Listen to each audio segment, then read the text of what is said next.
জ্ঞানার্জনের একটা মূলনীতি তোমাদের সাথে আজকের এই প্রোগ্রামে শেয়ার করে আমি আমার সংক্ষিপ্ত আলোচনা শেষ করব। ইসলামিক জ্ঞান হোক কিংবা কনভেনশনাল জ্ঞান হোক, জ্ঞানার্জনের জন্য তিনটা বিষয় অপরিহার্য, এটা আমাদের খেয়াল রাখতে হবে। এক নম্বর হচ্ছে বিনয়, দুই নম্বর হচ্ছে সফর, তিন নম্বর হচ্ছে সবর। এবার আমি জিজ্ঞেস করি, তোমাদের মুখ থেকে আমি শুনতে চাই, বলো জ্ঞানার্জনের জন্য অপরিহার্য বিষয় কয়টা? এক নম্বরে বিনয়, দুই নম্বরে সফর, তিন নম্বরে সবর। এই তিনটাই লাগবে। বিনয়ী হইতে হবে, ডাউন টু আর্থ হইতে হবে।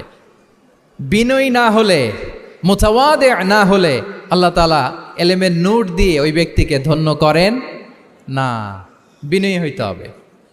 বলা যাবে না যে আমি সব শিখে ফেলছি, আমি সব জানি, আসলে কিছুই জানি না, আসলে কিছুই জানি না। অনেক পড়াশোনা করার একটা বড় সুবিধা হচ্ছে আমি যে কিছুই জানি না এটা জানা যায়।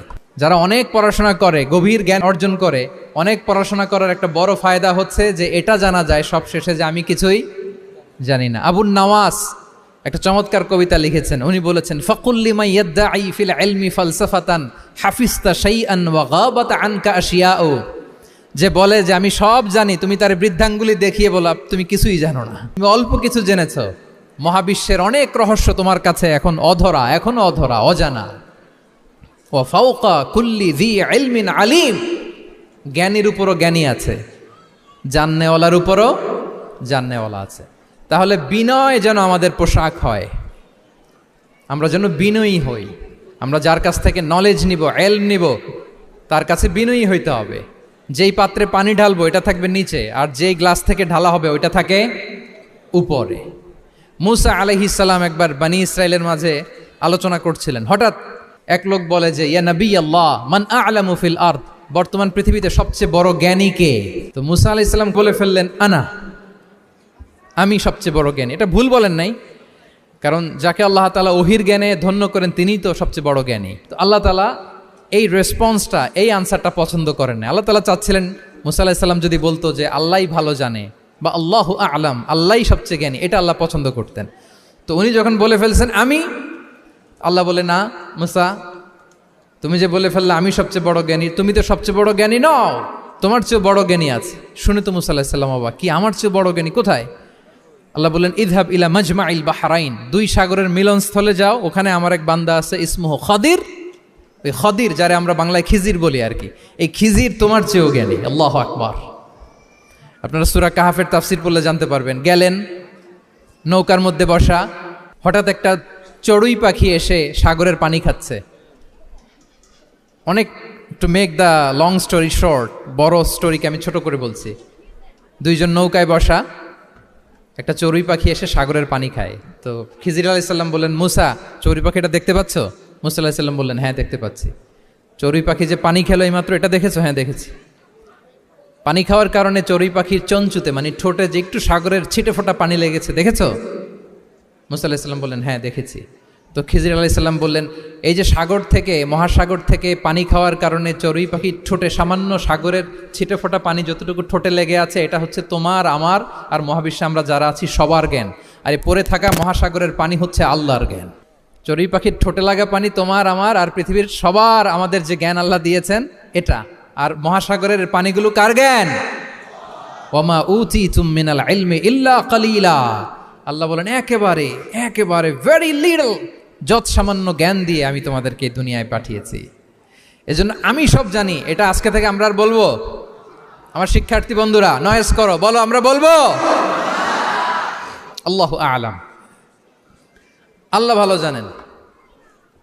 সাহাবাদের এই বৈশিষ্ট্য ছিল, ওনারাও বলতেন আল্লাহু ওয়া রাসূলুহু আ'লাম, আল্লাহ এবং আল্লাহ রাসূল ভালো জানেন। এবং আমাদের ক্লাসিক স্কলারদের এই বৈশিষ্ট্যটা ছিল, অনেক প্রশ্নের উত্তর ওনারা দিতেন না। আমাদেরকে তো প্রশ্ন করলে আমরা হুটহাট উত্তর দিয়ে দিই।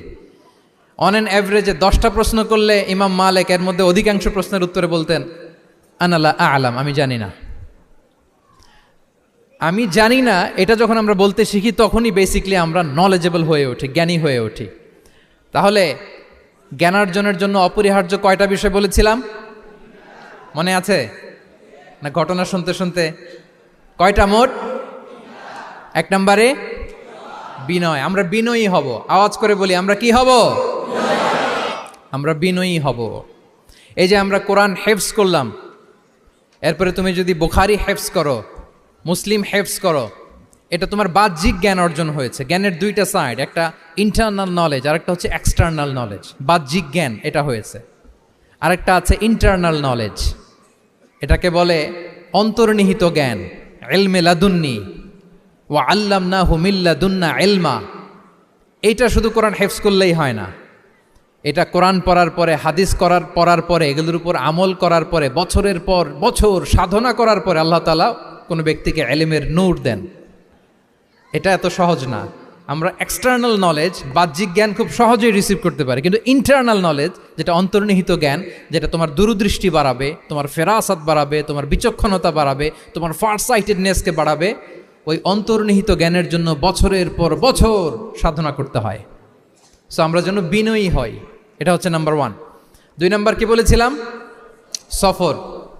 ফানজুরু কাইফা কানা আকিবাতুল মুকাজ্জিবিন। আল্লাহ বলে সফর করো, সিরু ফিল আরদ, ট্রাভেল করো। ট্রাভেল করলে তোমার চোখ খুলে যাবে।